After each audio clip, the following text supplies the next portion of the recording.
All right, so today we're going to be taking a look at the Born Primitive Savage 1s. These are the brand new training shoe from Born Primitive. I found out about these in January at Wadapalooza, and then I think they went on pre-sale somewhere around May or June or so, and it was supposed to ship end of August. It's now the beginning of September. They're now starting to land on people's doorsteps. You can actually just go and order them now. So it's pretty close to the estimated release date. And I got them yesterday. Didn't get to put them on or do anything with them because I needed to make some media for them. Put them on since about this morning. I've been just kind of walking around the house with them on. And we're about to get into a workout right now, but I thought I would just kind of go over my first impressions on like the construction and what the shoe kind of feels like before I get into a workout. Then I'm obviously going to revisit this after I do all my workouts today, and then add in what they feel like for the first day's workouts. So right off the bat, despite being a first shoe ever, they're actually made pretty well. I'm not going to say like they're like the nicest feeling shoes in the world, but they are surprisingly well built. We have a couple different upper fabrics. Mainly we have this knit fabric that goes around the vamp, and that is not stretchy, it's more structured. I think there's probably some kind of paneling underneath it. Yeah, there's like a panel underneath it to give it some more structure. So obviously for certain movements, you're not going to want that to be stretchy.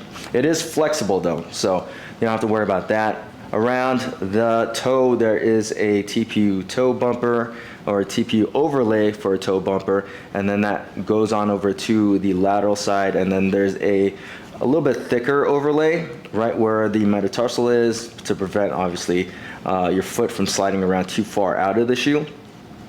And then carrying on through the lateral side, you have the Born Primitive logo. I got the stars and stripes one of the flag, and then around the back side of the shoe, you have a TPU heel counter that stretches on over to the other side as well. The quarter panel, or the back panel right here, is a different kind of mesh material. It's structured, there's a heel counter in there, so it's not going to stretch out or anything. Around the ankle collar, it's pretty minimal.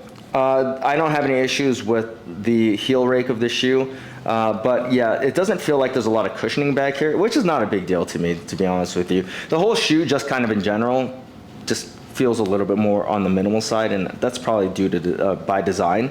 And then there's really nothing on the medial side. It's just plain empty. I think they could have added something there. Maybe some kind of overlays on the opposite side of the metatarsals. But I mean, I guess we're going to have to wait and see how this side does in terms of stability of holding your feet. The laces are a rope lace, and generally I don't really have too much luck with rope laces, so we'll see how that holds up and if they stay tied. The tongue is indeed gusseted, and it's two different materials. So there's like a mesh material kind of low on the tongue where you want it to be breathable, and then at the top part of the tongue where it's a little bit more structured, it's a microfiber kind of fabric, and it's got an overlay. And I don't love this part about the shoe. One, I think it looks a little cheap because of just like this lip of the microfiber. It's like already super stretched out. And then two, when you lace these up, there's like kind of like acute pressure that pushes down into your ankle, and it's not terribly uncomfortable. It's just noticeable. You do have some extra eyelets if you want a runner's lock. If you want to lace a little bit lower in your instep, you can do that as well. The midsole on these shoes is EVA foam. I don't think there's anything special about it. It's just a normal EVA. It says it's like a high rebound, high energy return midsole, but it just kind of feels like a pretty dense, responsive midsole. The cushioning on the shoe is very minimal. It feels like the shoes are pretty low to the ground. Stack height feels pretty, I mean, it looks pretty low as well. Yeah, don't expect a pretty cushioned shoe because this ain't it. Interesting thing about this shoe, oh, and it does have a 4mm drop. and the ground contact is pretty direct. It's pretty flat against the ground. There's like almost no toe springing, which I really like. But back to that interesting thing about these shoes is the insole. So the insole is a dual density insole. So the heel is a little bit stiffer and it's very ventilated. And then the toe area, the forefoot, is a softer material, and it looks exactly like the design of the Metcon 5 and 6 drop-in insole. This is not, or drop-in midsole. This is not like a drop-in midsole. This is like just a insole that has two materials to it. Whereas this shoe actually does have a built-in midsole, so don't get that confused there. Now let's take a look at the bottom of the shoe, which I think is also pretty interesting because of the tread pattern. It's not really something that you see every day. You got like intersecting lines. I think on the website it says something for like horizontal stability, and you get grip going forward. But I thought that was pretty interesting. It seems like a pretty hard rubber. So look, I mean, despite it being, I mean, it's still got some pretty good thickness to it, but I think that'll hold up over time. And then another interesting thing about the outsole is like right back at the heel, like they designed the heel of this shoe to be flexible. Like see, it's cut out right there at the heel, it's cut out on the other side, and then there's a big flex groove there. So it's actually meant to flex in that area. And that's probably to make it easier to run if you're a heel striker. You're probably going to like that about these shoes. I don't know what that's going to do to the like overall stability of the shoe, but it's, you know, worth noting that the heel on the shoe is designed to be more flexible. So when it comes to sizing these, I'm going to go with whatever you wear in your like Nike, Noble, Tier, Rad. It's all pretty similar in sizing to the Savage 1. I got them in a 10.5. Pretty much all my shoes are a 10.5 nowadays. The only brand that I don't wear a 10.5 in is Reebok, but I'm like trending in that direction. The toe box space is pretty wide on these shoes. I think it's wider than most other shoes. I have Nano 2s on right now, and it's not as wide as the Nano 2s, but it's pretty dang close, and I don't think anyone's gonna have issues with the amount of space that the shoe has. The shoe's neutral. There's like no arch or anything. It does not fit quite as wide in the midfoot as the forefoot, but because there's no arch or anything, I don't think flat-footed people are gonna have any issues with this one. And then overall, the shoe just feels like a more minimal training shoe. It reminds me a lot of older training shoes like the Speed TR, the Nano U form, because of the kind of dense responsive cushioning, and it's not like Nano 2s where Nano 2s were a little bit softer, a little bit more flexible. These ones are a little bit stiffer than that, so it kind of has more of like a Nano 5 kind of feel to it. And then it really like reminds me the most of the New Balance Minimus Prevail, which was a shoe that I really liked. This shoe does actually kind of look like it too. The design of the shoe, it's a safe looking shoe. It's not like, there's nothing gaudy about it. You know, some people are gonna like the more simple look to it. I don't mind it. Like it's, like I said, it's inoffensive and you can't really hate it. But yeah, it's just a safe look for the first pair, and obviously, you know, that's done for obvious reasons. So I'm gonna get into this workout right now. I'm about to do some lifts. It's clean and jerk front squat, or clean front squat, jerk, and then clean and jerk. And then later on, we got a 9/11 workout, which I guess this is like the perfect shoe to wear for a 9/11 workout. And that one's gonna be pretty brutal. So let's get into it. All right, we'll see how this goes. Some of you guys know I was in a wedding over the weekend. Not my wedding, I was in one of my best friend's weddings.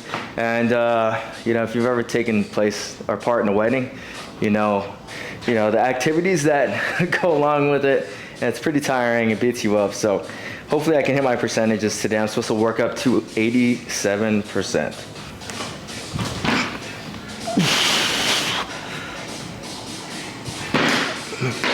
The grip on these is surprisingly good. Well, it's kind of interesting.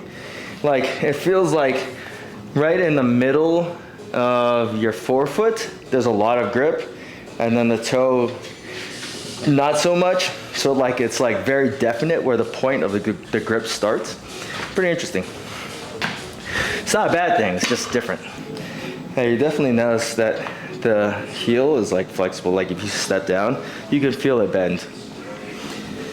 I don't know how detrimental that's gonna be for lifting, but you know, it's worth noting. It's a pretty important thing here.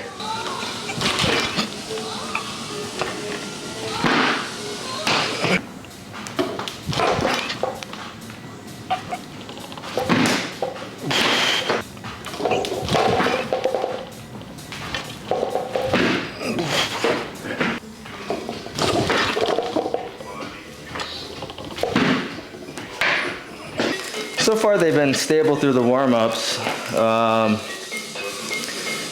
Yeah, we'll see. I mean, I don't really have any reservations going into doing the lifts. Like I feel like they're gonna do just fine. If anything, the only reason I would have trouble today is really just because of me.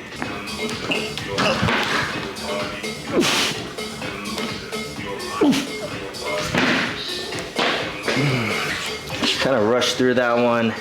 Should have fixed my feet after the front squat, but made it out alive.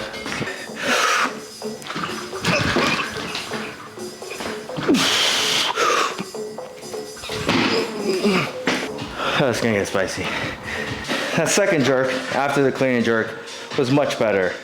I set up better. Well, obviously it was just a clean and jerk at that point, but it was a lot better.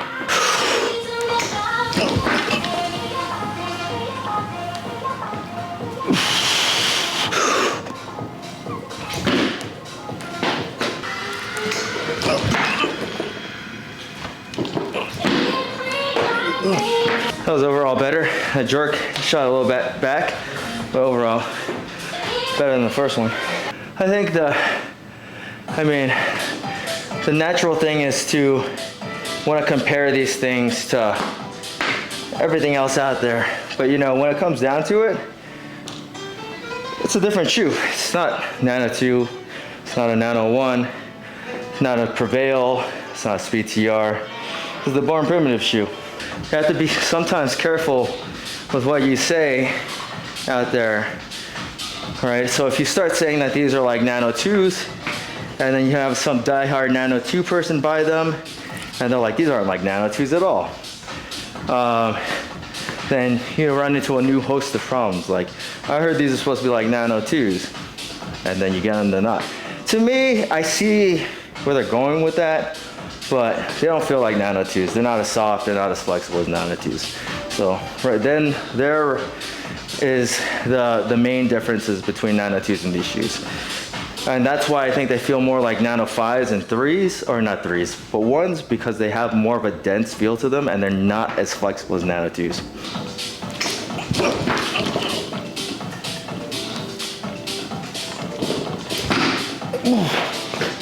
Starting to warm up to them. The first ones, even though I wasn't forward, I felt forward. That one I felt pretty planted backwards. Hard to breathe right now. I think 90 degrees right now. Stuffy. Still recovering.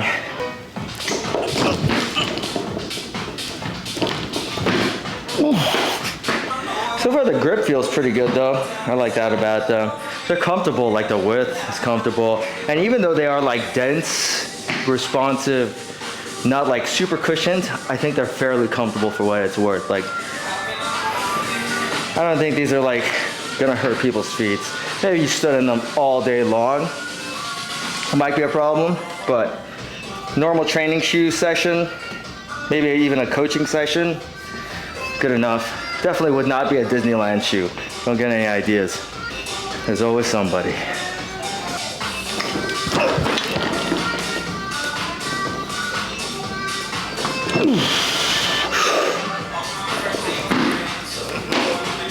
I like the ground feel.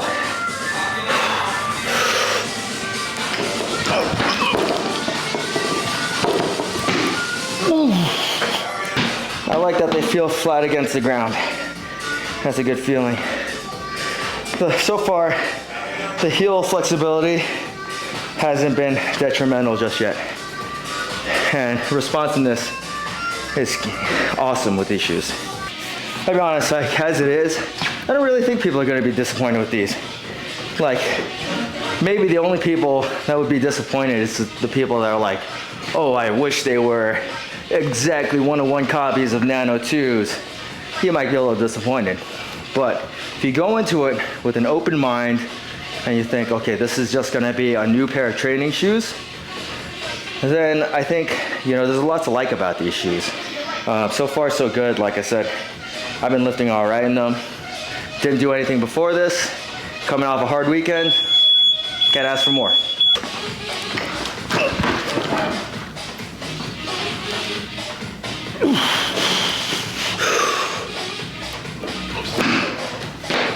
That jerk was surprisingly good.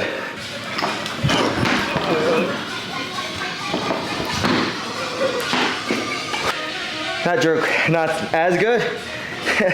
Could have been worse, but definitely not as good.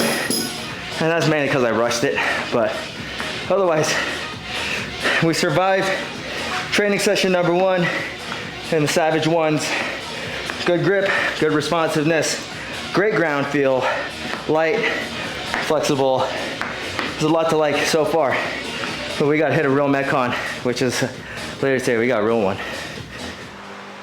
Okay, so today we're going to be doing this 9/11 tribute WOD in the Born Primitive Savages. It is similar to the other ones in that it has a 2,000 meter row to start. But then from there, it goes into 9 rounds of 11 toes to bar, 11 power cleans at 110, and 11 wall balls. The power clean weight is 110/75, guys and girls, and that's supposed to signify the amount of floors that were in each tower. So it should be a hard one. It's got a 40-minute cap. Hoping to finish in like the, you know, under 35, somewhere around there. I don't know. We'll see. We'll see what happens. But yeah, I definitely know my engine isn't quite where it needs to be after this weekend. Strength is still there from, you know, the clean and jerks earlier, but we'll see how this treats me. But yeah, I'm gonna give my all. Obviously, you know, any hero WOD, you're gonna, you know, give it 110%. See what happens.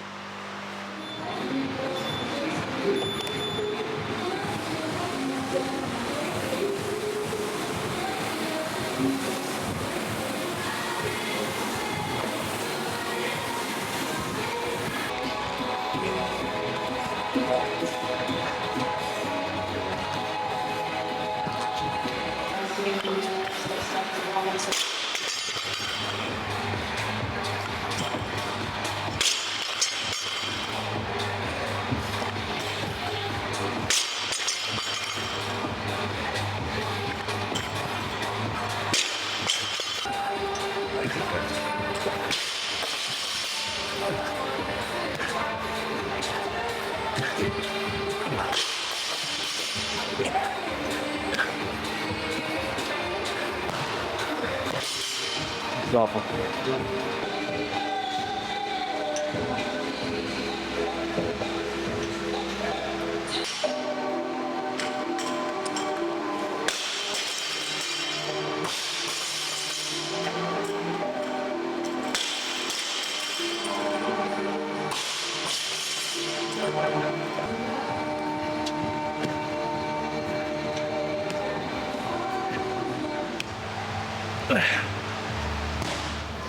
Hey, yeah, that was as awful as I expected it to be. Around round 5, you start second guessing life because you're like, oh shit, I'm only like halfway through. It was a good WOD to do. Happy to do it. Happy to be able to do it. And if you guys want to do it, 2,001 meter row buy-in, 9 rounds, 11 toes to bar, 11 power cleans, 110, 75, and then 11 wall balls, 24, 14. Yeah, the shoes, they did great. Like, the thing that, I mean, the weights weren't heavy, the movements weren't, you know, complex or anything. The thing that I noticed the most, or didn't notice the most, was the fact that my feet were comfortable the whole time. They just stayed comfortable the whole time, even with the amount of like foot flexing you're doing, because you're jumping a ton in this one. whether it's power cleans, whether it's, I mean, just kind of flexing your feet when you're doing wall balls, and then even like when you're jumping up to do your toes to bar and shit. But my feet stay comfortable the whole time. I didn't notice them getting hot, so that's also good. And it's like 90 degrees right now, super humid in California. Yeah, I'm impressed. I just expected my feet to feel lit up, but feel comfortable. Responsive on the power cleans.